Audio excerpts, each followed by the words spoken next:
La consejera, la señora Pérez, está más atenta a otras cosas que al deporte aragonés. En el plan de instalaciones deportivas se inició en el año 2010, se vino incumpliendo, se fueron reprogramando, se fueron dilatando todos los pagos para la siguiente legislatura. En la actualidad, por ejemplo, pues no sabemos cómo se encuentra ese plan de instalaciones deportivas, porque la información requerida por parte de los grupos políticos al Gobierno de Aragón pues llega tarde, muy tarde y mal. Es una cuestión de voluntad política que este Gobierno de Aragón vaya afrontando pagos y que este Gobierno de Aragón presupueste y se preocupe un poquito más del deporte aragonés. Desde aquí ya les anunciamos que vamos a presentar iniciativas para que se resuelvan todos los proyectos de instalaciones deportivas cuanto antes, pero también para que se haga el nuevo censo de instalaciones deportivas.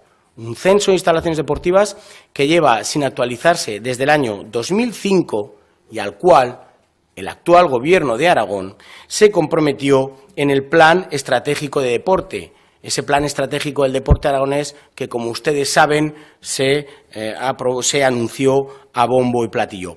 Este Gobierno de Aragón tiene una capacidad de gasto de 1.279 millones de euros más que el anterior Gobierno de Aragón en su presupuesto del año 2015.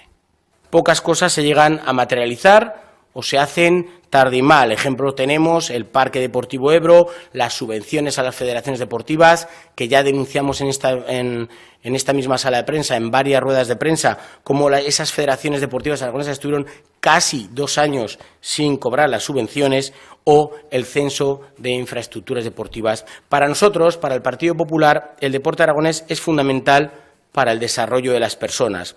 Y ya les puedo adelantar que nuestro objetivo es darle al deporte aragonés el trato que se merece. Y para ello vamos a instar al Gobierno de Aragón a darle más apoyo económico e institucional a los juegos deportivos en edad escolar, a las federaciones deportivas aragonesas, a los clubes de élite aragoneses y también, como no podía ser de otra manera, a los deportistas de élite aragoneses.